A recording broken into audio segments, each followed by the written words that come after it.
Ito ang GMA Regional TV News. May init na balita sa Luzon, hatid ng GMA Regional TV.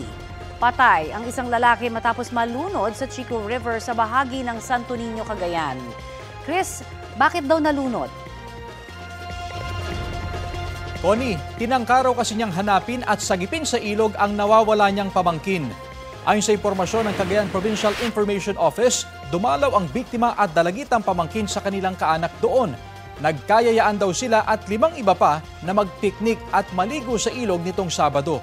Sa gitna ng swimming, napansin daw ng grupo na nawawala ang naliligong dalagita. Doon na nagdesisyon ng biktima na tumalon sa ilog pero hindi na nagawang umahon dahil sa lalim ng tubig. Agad na ikinasa ang search and rescue operation para mahanap ang magtiyuhin. Unang natagpuan ng tiyuhin na idineklarang dead on arrival sa ospital.